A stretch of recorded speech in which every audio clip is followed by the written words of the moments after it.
Está começando o Mereu Talks, o seu podcast exclusivo sobre gestão de pessoas. Esta é uma produção da Mereu, a plataforma ideal para impulsionar a performance e engajamento dos colaboradores. Olá pessoal, sejam muito bem-vindos a mais um episódio do Mereu Talks. Eu sou o Gustavo Araújo, faço parte do time de marketing e produto da Mereu e também apresento o Mereu Talks junto com o Ivan, que é cofundador da Mereu. Tudo bom, Ivan? Tudo bom, Gus? É um prazer estar aqui com você, com vocês. Essa quarta temporada, onde a gente tem assuntos cada vez mais interessantes. Sim.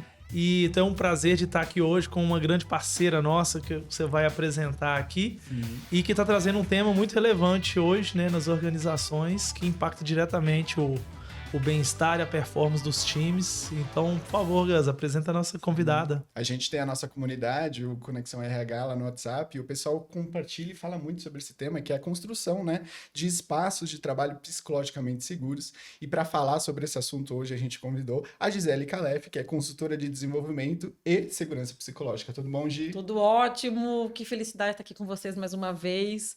Eu tive a honra de participar da primeira temporada, né, dos primeiros episódios, contando lá a jornada do RH boiadeiro, estando no agro, e é uma honra poder estar aqui hoje contando um outro pedacinho da minha história e o que eu venho fazendo no mundo organizacional, né, para as pessoas. E pra gente é um prazer, enfim, ainda bem que você voltou aqui, quarta temporada. Eu sou um Mereu Lover já. É isso aí. Não, e pra falar de um tema que tá bombando, tanto na nossa comunidade, nas redes, o pessoal sempre fala muito, então assim, acho que vai ser um papo muito bom, né, Gi? Show de bola. E assim, é importante até contar um pouco dessa minha migração, Sim. né? Não, quanto que isso mesmo. foi importante, de fato, o quanto que eu fui percebendo que isso reverberava em mim, a importância do tema, o quanto que eu sentia falta também disso, estando do outro lado da cadeira, nesse movimento que eu fiz agora numa carreira solo não, porque a gente está sempre acompanhado de boas empresas, de boas pessoas, de bons parceiros como vocês, mas teve um movimento muito de compreender o quanto que eu sentia falta disso e, obviamente, estudando, me especializando cada vez mais, eu falei, acho que é momento de começar a servir e oferecer aquilo que hoje eu sinto que conversa com a minha essência e que eu sinto que o mundo organizacional precisa. Perfeito. E Gi, você quer dar mais um detalhe pro pessoal que não te conhece, quem que é você? Vamos falar, né? Nem me apresentei, então sou Gisele Calef, sou psicóloga, eu tenho uma carreira de 14 anos na área de recursos humanos e eu saí, como o Gus falou, para atender o mundo corporativo nas frentes de saúde mental, segurança psicológica e desenvolvimento humano. Então tudo que é de gente é a minha praia, é isso que eu gosto e a relação do cuidado, que eu acho tão importante no mundo de hoje, tem cada vez falado mais forte dentro de mim, é por isso que eu estou estudando cada vez mais. Então, eu fiz uma especialização no Einstein, em saúde corporativa, estou estudando agora uma pós na FIA, fiz uma certificação em segurança psicológica. A gente tem que gostar dos temas, mas se aprofundar e estudar os temas. Sim, né? Não basta a gente apenas gostar. Acho que é isso, pessoal.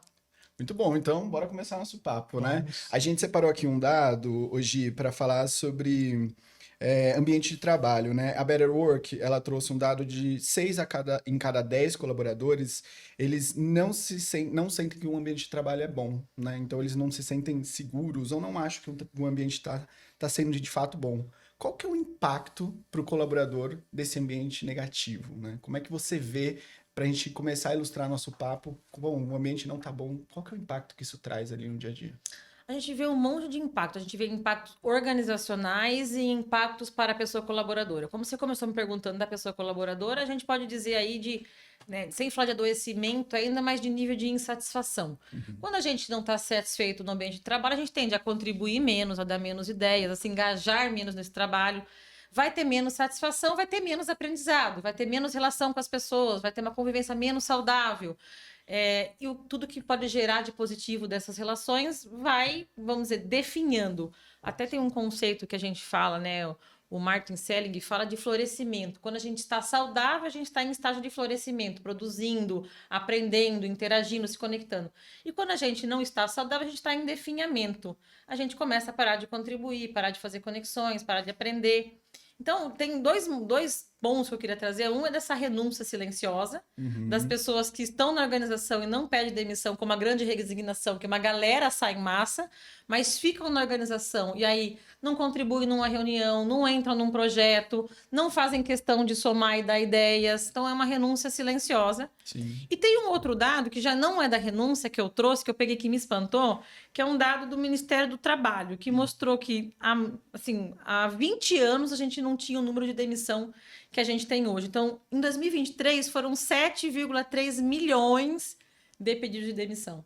Então, a gente pode pensar muitas coisas em relação a esses motivos. A gente pode ver uma insatisfação, de fato, com o ambiente de trabalho, as pessoas querendo equilibrar mais esses pratinhos, querendo priorizar também a vida pessoal. Eu falo de equilibrar é uma palavra meio difícil. Eu acho que a gente tem que, às vezes, fazer escolhas e priorizar. Sim. Mas existe aí uma decisão de sair das corporações, talvez não, os números mostram muito diferente dos últimos 20 anos desse movimento. E nesse primeiro quadrimestre do ano, a gente tem um número já de 15% superior a 23%.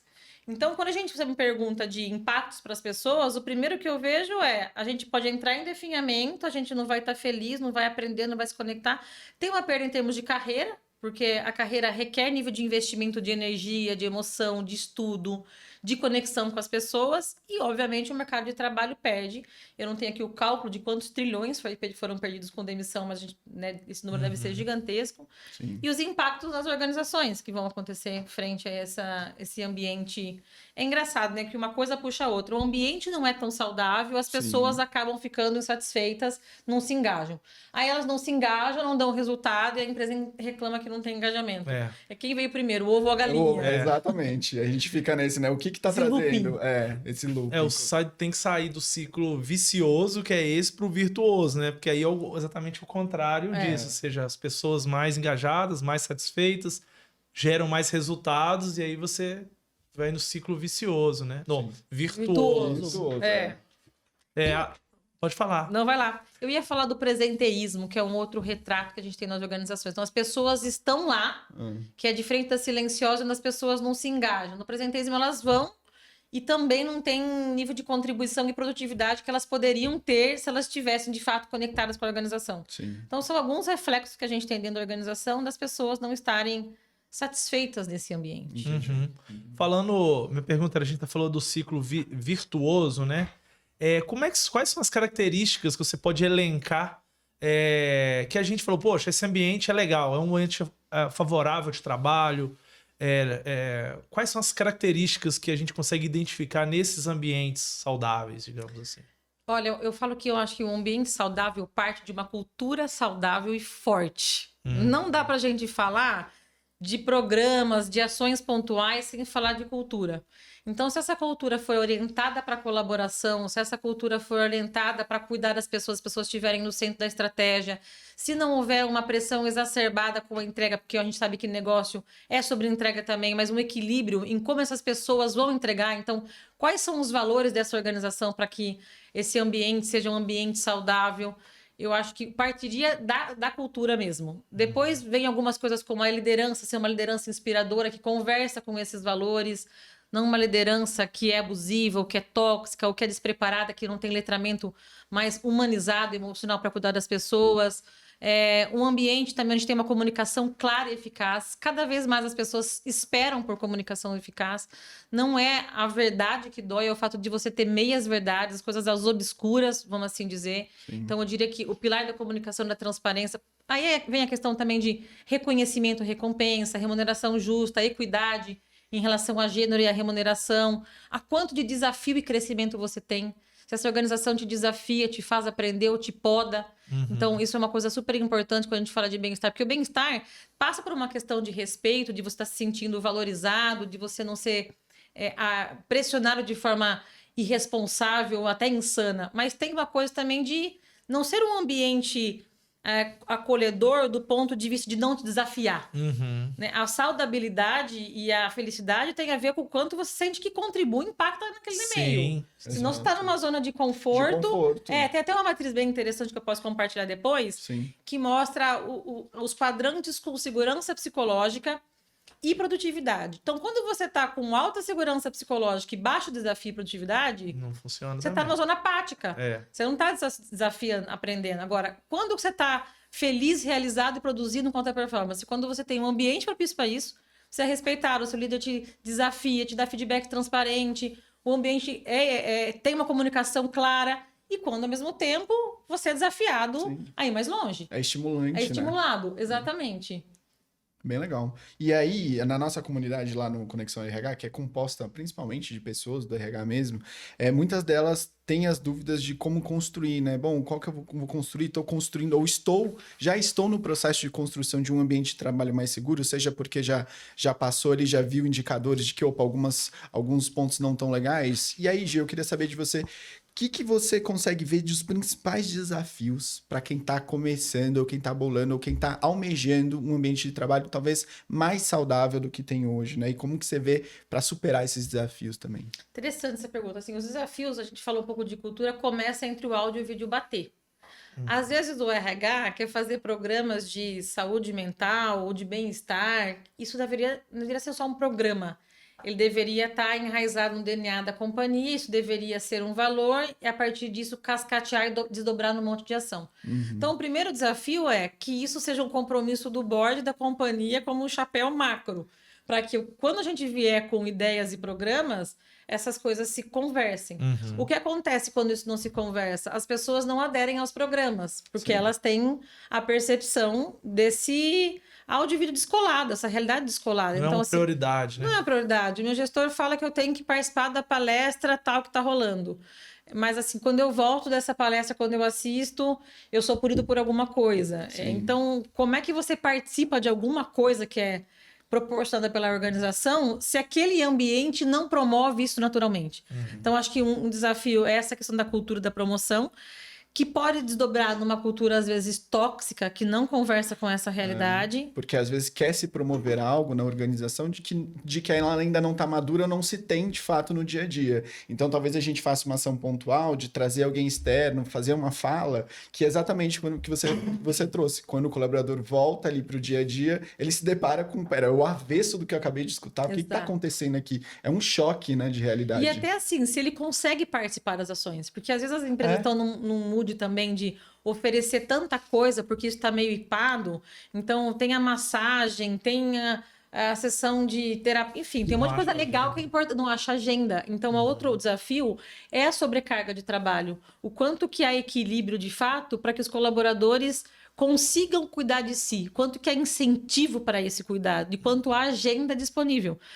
Então, são alguns desafios que a gente tem, de cultura a processos e rotinas que sabotam o que a gente está desenhando, no sentido de trazer uma cultura mais equilibrada em termos de saúde. Legal. Hoje, e vamos supor que tenha uma empresa que definiu isso como uma estratégia, está querendo trabalhar isso na cultura.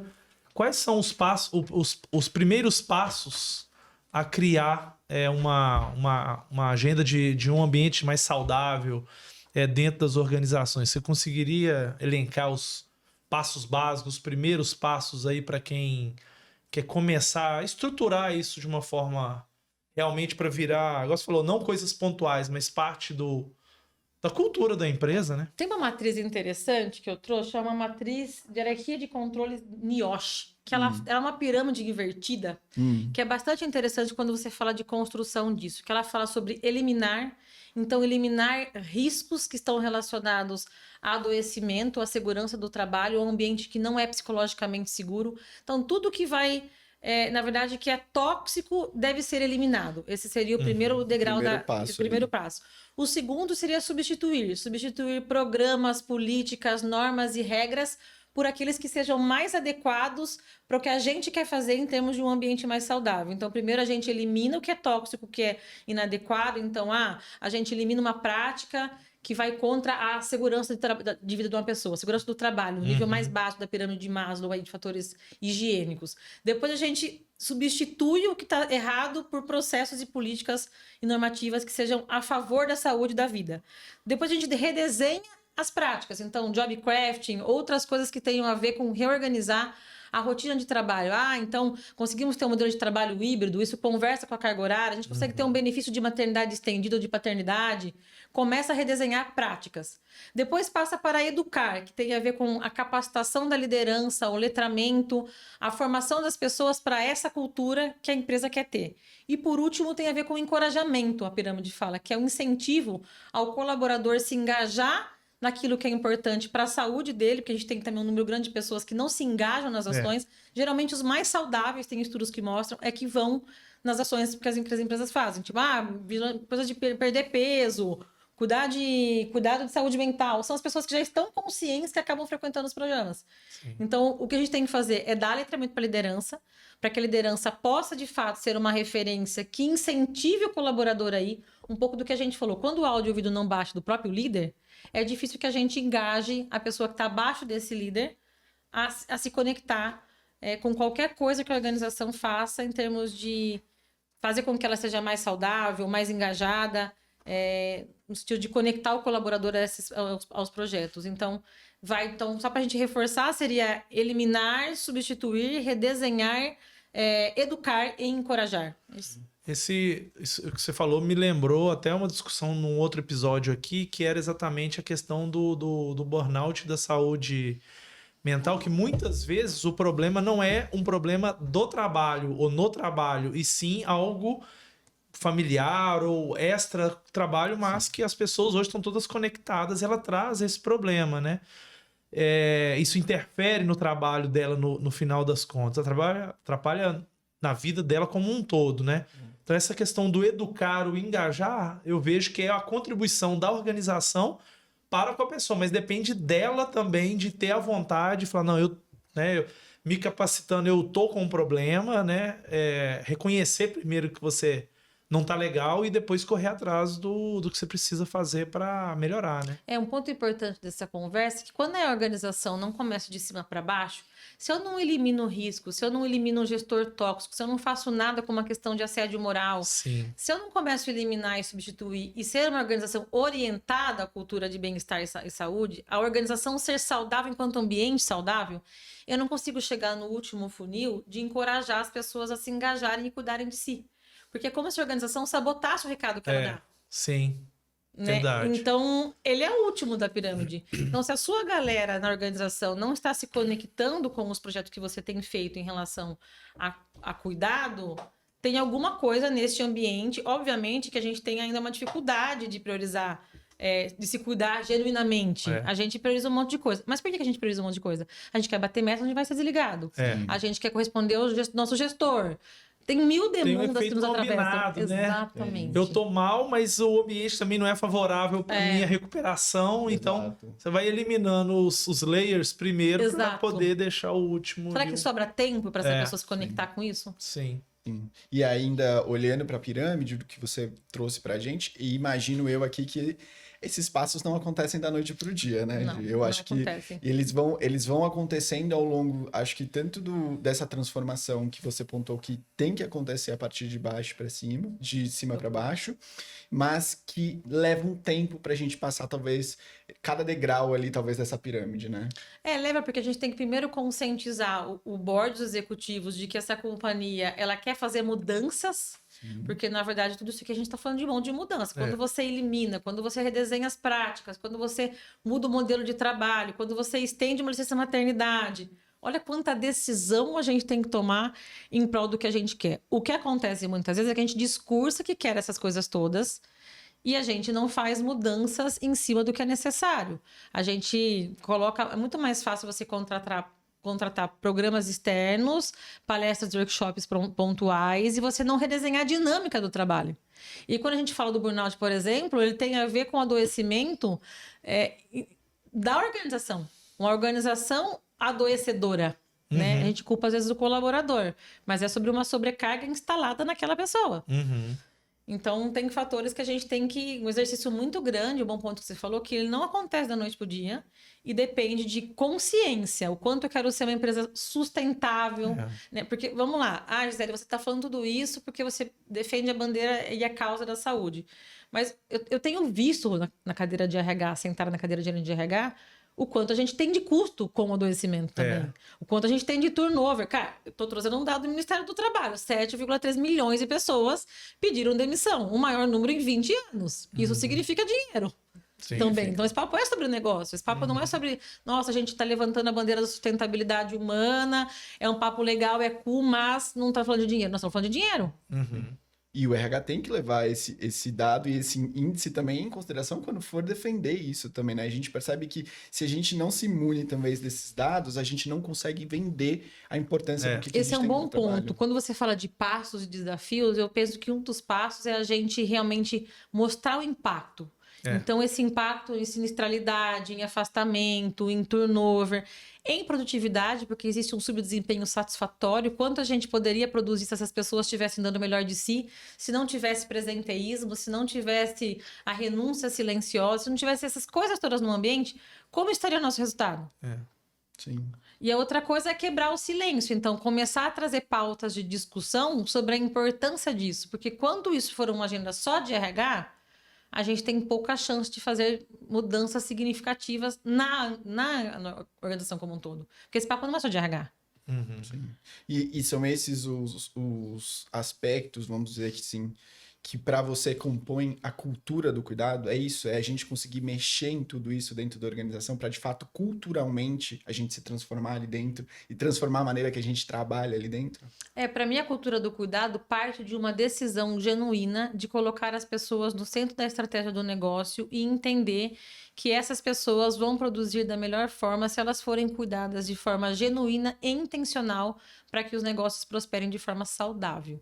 Então, não é usar mais as pessoas como meio, como a gente viu muito tempo. A gente falava até a mão de obra, a pessoa como maior patrimônio e recurso. Esse blá, blá, blá todo tá dando na conta que nós estamos pagando.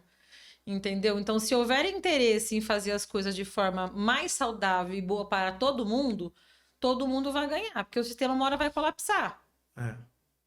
Exato. Em termos de saúde e em termos de... A gente vê um número de pessoas também saindo da vida organizacional para empreender e empreender fora da vida organizacional. Abrindo cafeterias, outros tantos segmentos, porque estão exaustas do que se tornou o mundo corporativo. Sim.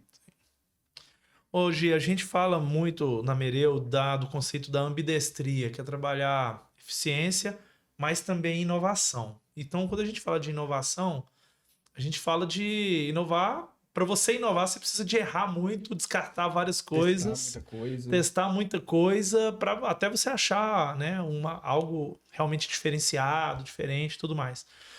E aí a questão da inovação conecta muito com o ambiente para inovar, né? Como você conecta o que a gente está falando aqui de ambiente saudável, com segurança, né, psicológica, com a inovação? Você consegue conectar aí para o nosso público e até se tiver dados, exemplos ali dessa conexão?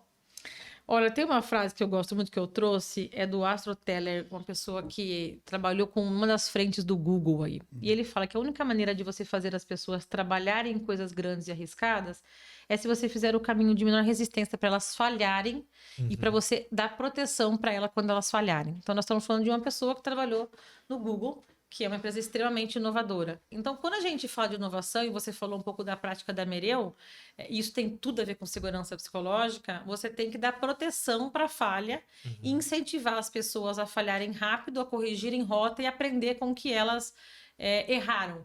Acontece que na maior parte das organizações, as pessoas não têm essa autorização para errarem.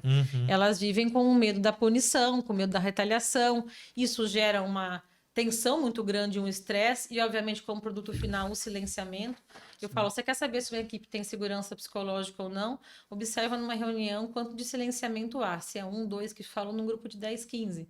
Então, essa liberdade para poder criar e para você estar na sua melhor versão dando ideias, ela é completamente um componente da segurança psicológica e tem tudo a ver com inovação. Porque quando é que você vai ousar criar, questionar o status quo, dizer que alguma coisa não é boa o suficiente, que você tem uma ideia, se você, na verdade, não tiver proteção contra esse risco.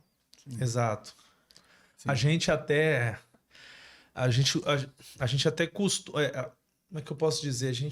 Um dos nossos desafios quanto Mereu é exatamente trazer esse conteúdo, essa educação desse termo da ambidestria, porque é como você falou, as empresas mais tradicionais, elas estão muito focadas porque a velocidade de mudança era muito lenta no passado. Então, foco em eficiência. Eu quero fazer melhor, mais barato, vender mais.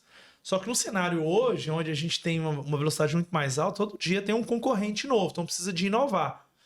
E se a gente não... Só que a inovação depende do erro para criar coisas novas, né?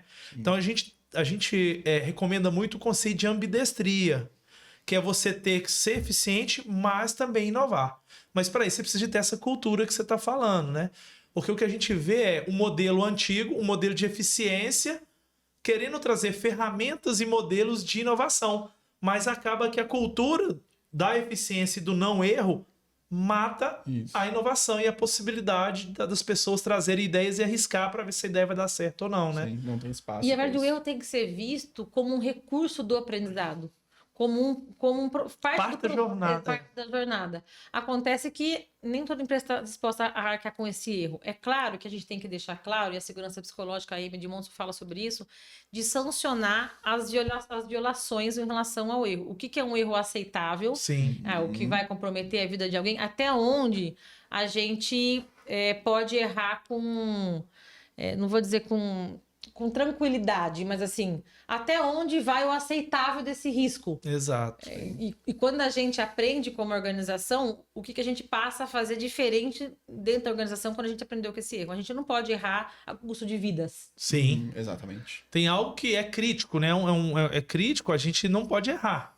Né? Por exemplo, a gente constrói um avião, não dá para testar um parafuso novo sem testar muito e ver que aquilo não vai sair. Testar no ar com todo mundo dentro. Né? Você não vai testar uma nova medicação no paciente acamado e que está doente. Exato. Óbvio que a medicina tem todos esses caminhos, a gente está para falar sobre isso, mas o ponto aqui é entender o seguinte: até onde a gente pode ir? Exato.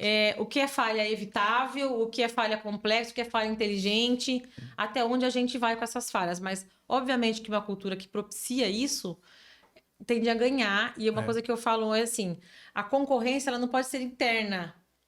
Quando você, na verdade, sufoca o teu colaborador e não permite que ele desempenhe o melhor, e ele vai para uma outra organização, você perdeu o seu melhor colaborador para outra empresa. Então, o quanto que o seu ambiente promove, permite que aquele colaborador seja a melhor versão dele. Sim. Tem isso também. Tem. Agora, a segurança psicológica é sobre isso, mas o que mais? Como é que você vê, como que você definiria, talvez, a segurança psicológica de fato? Então, eu vou definir a segurança psicológica em cima dos estudos da Amy, né? Que a segurança psicológica é uma crença compartilhada pelos membros de uma equipe de que dentro desta equipe é seguro correr riscos interpessoais. Então, dar ideias, questionar, errar, assumir riscos, ter conversas difíceis, tudo que é risco interpessoal e que, na verdade, eu preciso de proteção e segurança e confiança para não ser punido, retalhado, demitido, passar vergonha, qualquer tipo de represália ou sofrimento que eu venha sofrer se eu não estiver seguro naquele ambiente para poder ter um comportamento, uma fala, enfim. Eu posso dizer que, assim, é a segurança em ser eu mesma e poder falar o que eu penso sem medo, o que é bastante difícil em muitos ambientes. Agora, é importante dizer que a segurança psicológica ela é um fenômeno relacional e é um fenômeno de grupo. Então, não tem como dizer que eu vou ter segurança psicológica sozinha. Isso se dá naquele ambiente, com aquele líder, com aquele contexto. Se relacionando. Se relacionando. Trocando. E como é que eu aprendo nesse ambiente, como é que eu consigo ter uma conversa difícil, como eu questiono o status quo aqui, e como é que qual é que vai ser esse retorno nesse meu questionamento, se há silenciamento, se não há silenciamento, e tudo isso, importante também dizer, tem a ver com alta performance. Então, a gente às vezes acha que segurança psicológica é só sobre relações saudáveis. As relações saudáveis vão permitir que eu me engaje, vão permitir que eu tenha um ambiente mais saudável, que é o que a gente falou no começo da conversa. Sim. Vai permitir que eu erre e fale, cara, isso não vai dar ruim, porque eu sei até o meu limite e eu não vou ser punido. Tem um monte de benefício, mas isso vai levar a alta performance, porque eu vou estar no ambiente certo para produzir e dar o meu melhor. Vai estar 100% ali, eu vou né? estar 100% conectado, exatamente. E qual que é o papel do RH, né, na construção desse ambiente? O RH, ele é um facilitador desse processo, porque a segurança psicológica, ela tem que ser proporcionada primeiro pela organização enquanto apoiadora. Se ela é uma organização colaborativa, se ela não é tóxica, a gente vai bater muitas vezes na tecla aqui de cultura organizacional preparada para isso. Você vê quanto que a gente cai, toda hora esbarra na cultura, de volta na cultura. Sim. Então, se essa cultura é uma cultura apoiadora em termos de processos, práticas e políticas, se ela é uma cultura colaborativa, porque segurança psicológica tem a ver com como esse grupo trabalha colaborativamente, o RH vai ser um facilitador. Ele vai mediar, ele vai dar letramento, ele vai ajudar os líderes nesse processo. Ele vai fazer tudo que ele já faz no dia a dia. Ele vai ser área de suporte, ele não promove a segurança psicológica. Porque, na verdade, tem uma confusão. O RH, se ele não trabalhar naquele time, vamos pensar, um time de marketing. Se ele não faz parte daquele time, o que ele pode fazer? Ele pode instrumentalizar aquela liderança, ele pode orientar e facilitar, mas ele não tem como garantir que aquele gestor, junto daquela equipe, na dinâmica daquele time, haja segurança psicológica. E aí tá um grande desafio, né? Principalmente o pessoal que trouxe esse tema pra gente do Conexão RH da nossa comunidade, é essa dificuldade de talvez conseguir sensibilizar a liderança para esse tipo de aspecto. Sabe, assim, essa pergunta é bem legal. Como a gente sensibiliza os líderes para fazer segurança psicológica? Não falando de segurança psicológica. A gente vai trabalhar todos os elementos que levam à segurança psicológica, a apreciação, a aceitação da diversidade, como a gente vai lidar com erros, conversas francas, o aumento do diálogo nas relações, várias coisas que compõem a segurança psicológica, sem dizer, olha, nós vamos fazer um trabalho de segurança psicológica, porque a palavra segurança psicológica, ela tem uma confusão no que é ela. Tem até líder que acha que tem assim, cara, vocês querem que todo mundo abrace árvore, todo mundo seja amiguinho de infância. Ninguém discute tem pouca gente discutindo quanto isso tem a ver com inovação, quanto isso tem a ver com aprendizagem de erro, quanto que isso tem a ver com negócio. Então tem uma confusão para muitos líderes do qual é o valor que existe em promover um ambiente seguro. Então eu digo que o meu recado para RH é: trabalhe com tudo que compõe a segurança psicológica e trabalhe com times. Assim, uma coisa que eu digo também é, por muito tempo o RH colocou a liderança isolada dos times. Aí vai fazer um team building, leva lá para andar de bote, paga o MBA, tudo isso é super legal. Mas muitas vezes esse líder é preparado fora do ambiente do time. Quando ele volta, ele não traz muitos insights e aspectos do que ele viu lá na formação, no team building, para esse time. Sim. E aí ele não tem um funcionamento diferente dentro desse time do que ele aprende isolado desse time. Por quê? Porque um time se dá na dinâmica com o próprio time. Então, meu convite para os RHs para trabalhar segurança psicológica é ter conversas difíceis desse time. Então, o líder dentro desse time, com o time. Vamos falar de diversidade, o time junto com o líder. Então, cara, seleção de futebol, técnico da seleção, goleiro, jogador, todo mundo é time, todo mundo faz um trabalho de time junto. Então, acho que esse é um bom caminho para a formação de ambientes mais seguros, sem falar a princípio de segurança psicológica. Você falou de treinar, a gente acabou de tocar um pouco nesse assunto na sua resposta agora, e você falou na pirâmide lá, na capacitação.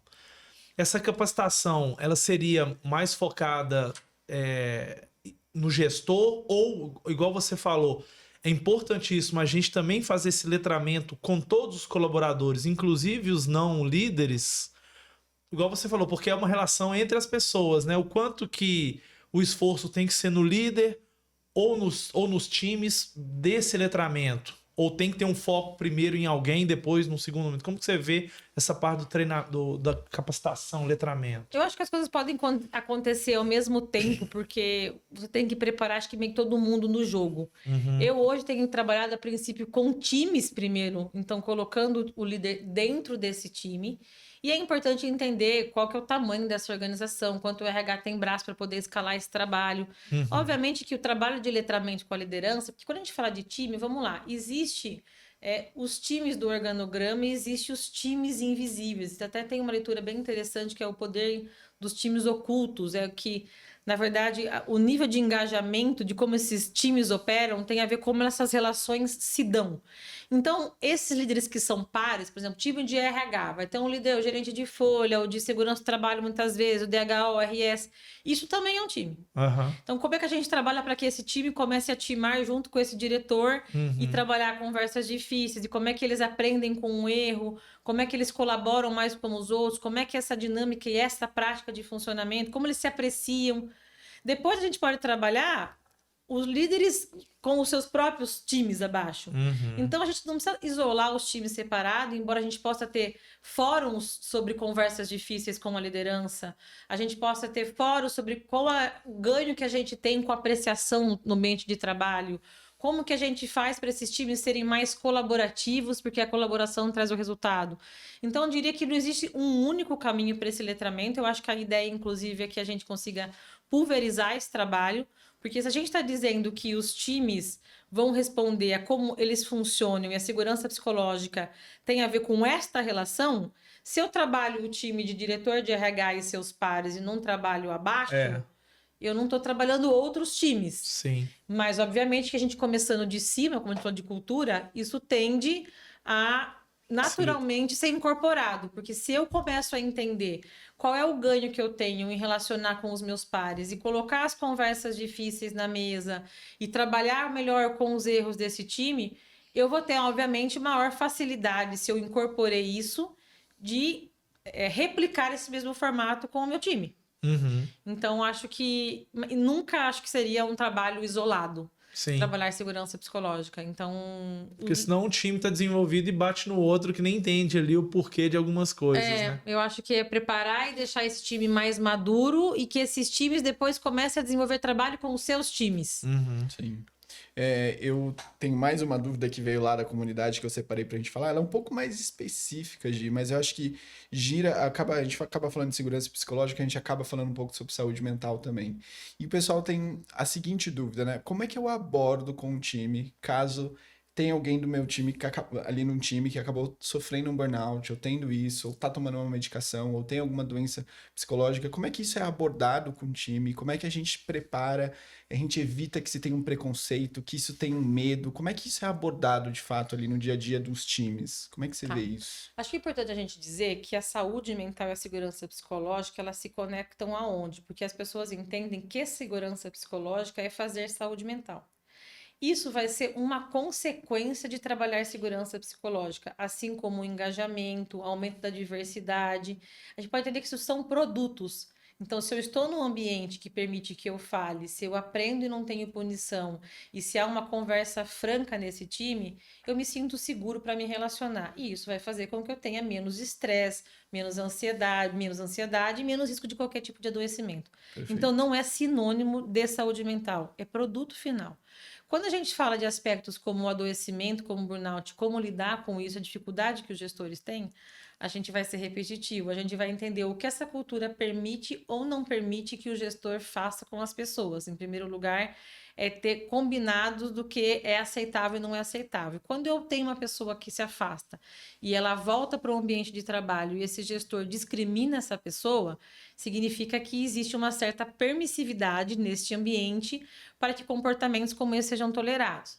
Tá bom, Gi, a gente não permite e a gente quer mudar esse cenário. Como é que a gente muda? Letramento.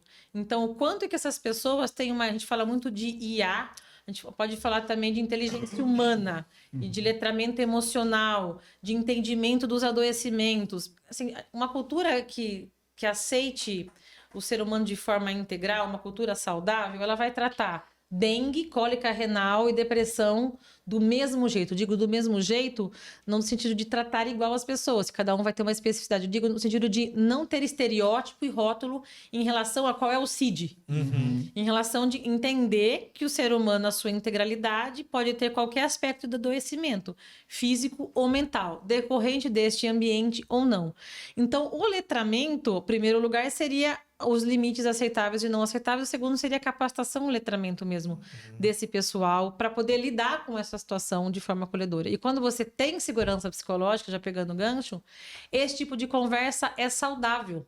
Porque você entende como o outro se sente, você diz como você não se sente, você diz que você não sabe lidar com a situação e você se permite colocar vulnerável nessa situação, porque você não tem que saber tudo, mas você mostra interesse genuíno nessa escuta atenciosa, nesta construção com o outro. Então, olha quanta coisa de humanização a gente põe na mesa. Sim. Sim. É uma abordagem completamente diferente quando se é sincero, até mesmo com o não saber e não entender, né? Porque vem um acolhimento junto com isso. Tipo, olha, de fato não sei, mas estou aqui para te ouvir, vamos ver o que a gente pode fazer em conjunto com isso. É muito diferente do fechar os olhos e falar, não, esse problema não vai existir aqui comigo, porque eu não vou dar atenção e não vou dar espaço para ele acontecer no meu time, né? E assim, quando a gente fala de segurança psicológica, quando o gestor vai entendendo o que ela é e os benefícios, como é que a gente vai multiplicando isso na companhia? A gente falou muito de exemplo.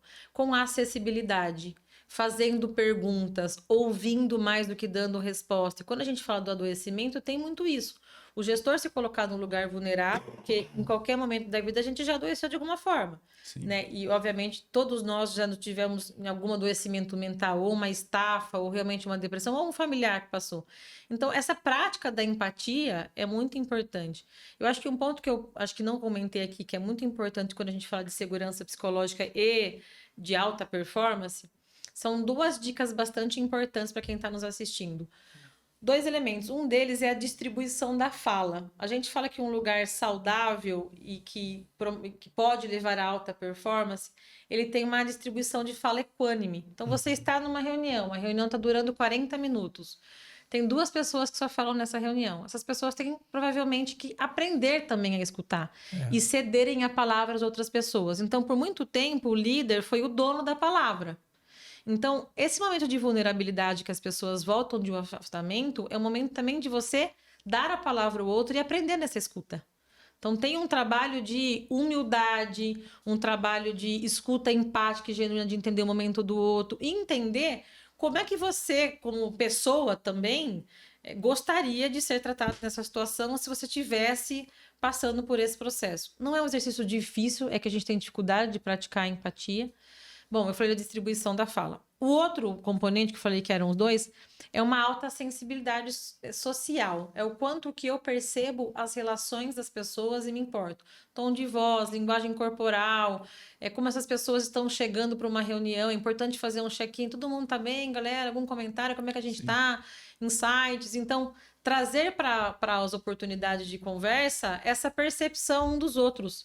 Que quando a gente é mais colaborativo e está trabalhando de forma funcional com esses times, a gente se importa como as pessoas estão chegando.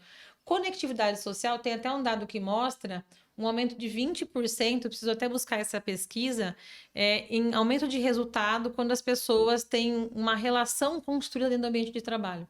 Então, as pessoas falavam, eu não venho no trabalho para encontrar amigos, eu não venho... Esse negócio caiu por terra. Na verdade, você não precisa fazer amigos, mas ter uma relação saudável, se importar, saber como as pessoas estão chegando, se elas estão desconfortáveis com algum projeto, é super importante na relação de trabalho. Sim.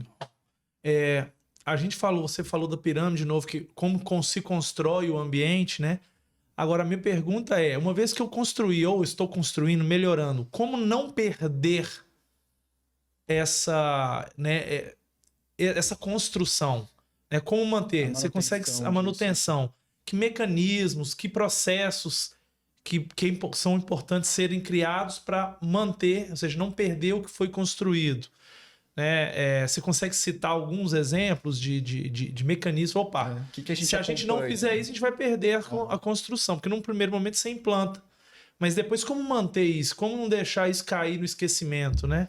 Eu acho que assim, e a construção é sempre viva, né, gente? Porque pessoas estão saindo da organização, pessoas estão chegando, vai depender de novo de quanto essa cultura ela está forte, porque quando a gente decide que aqueles são os valores e o nosso compromisso, qualquer coisa que venha a comprometer, então, se o meu valor, por exemplo, é a ética, me vem uma proposta duvidosa de um cliente no mercado. Se isso é uma premissa, eu vou seguir o meu valor e não vou me desviar.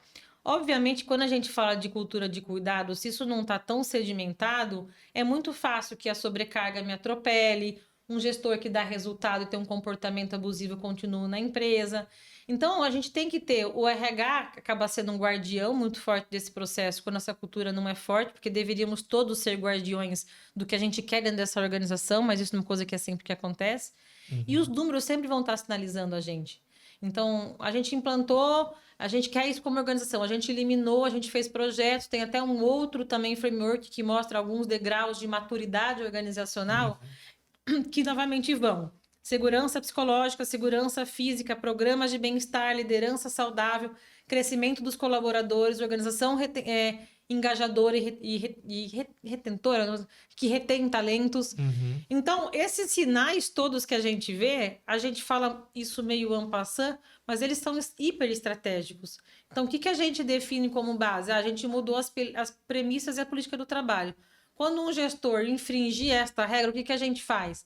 A gente vai sancionar ou não vai sancionar? A gente vai trocar essa pessoa ou não vai? A gente vai punir ou não vai? Eu digo punir o que é tolerável e o que não é.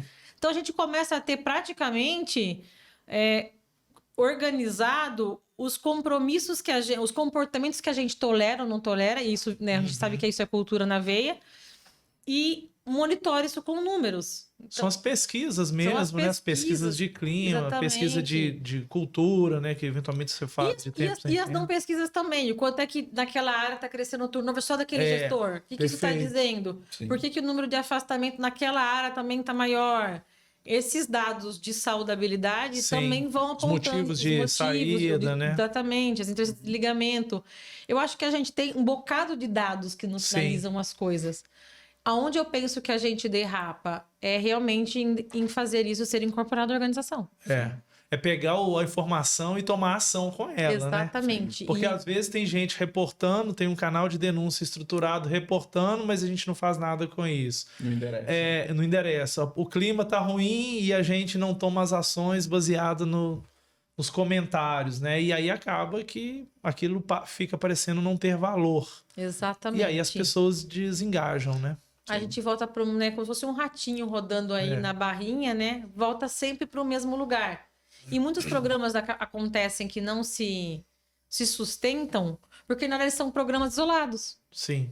Né? Quando o programa estiver isolado do que a organização quer, é difícil a gente vai ficar sempre construindo e reconstruindo. E Gi, você trouxe pra gente algum case, alguma vivência sua sobre cultura de cuidado, segurança psicológica, que você pode compartilhar com a gente, que pode se inspirar o pessoal também que tá ouvindo o nosso episódio? Olha, eu obviamente estou fazendo um trabalho agora como consultora em alguns lugares, assim, e eu tenho visto o poder das conversas difíceis e desses componentes todos que têm a segurança psicológica nesses trabalhos de workshop mesmo, e o quanto que isso tem reverberado algumas sementes de mudança. Obviamente que para eu contar um case, seria melhor voltar daqui 2 anos, porque o legal é que assim, a gente conta a segurança psicológica de forma muito imediatista. E a segurança psicológica não é uma construção de curto prazo, é uma construção que a gente tem que ter paciência, inclusive para maturar esse ambiente, para os gestores estarem realmente amadurecidos e comprometidos com a mudança. Mas eu posso trazer bons exemplos de conversas que não eram colocadas à mesa porque a organização era avessa a uma conversa difícil e acabou tendo a oportunidade de trazer dores que essa pessoa tinha com a organização, que esses grupos tinham com a organização e com a própria gestão. Então, diálogos francos, conversas realmente poderosas. Você fala, nossa, Gisele, isso parece tão... Então, às vezes parece até simples de falar, nossa, isso realmente tem um poder de mudança? Tem um poder de mudança muito grande. E quando a gente trabalha com os demais elementos, uma equipe que não tem capacidade de se apreciar, um outro elemento da segurança psicológica que eu tenho trabalhado nos times é a questão do apoio mútuo. As pessoas olharem umas para as outras, se perceberem e se ajudarem e conseguirem pedir ajuda. Então, assim, tem vários cases que a gente não pode compartilhar o nome do cliente, mas que são, assim, sementes que a gente está plantando para uma colheita e para a construção de um ambiente melhor, para relações mais saudáveis a médio prazo. Quando você vê que as pessoas de um trabalho de 1, 2 meses começam a modificar o pensamento, que eu acho que é o mais difícil, esse mindset, olha como você está fazendo o outro se sentir, olha quanto você não disse isso para o outro, por que você não trouxe para a reunião de time, e isso está trazendo isso para mim, isso não tem uma coisa de time.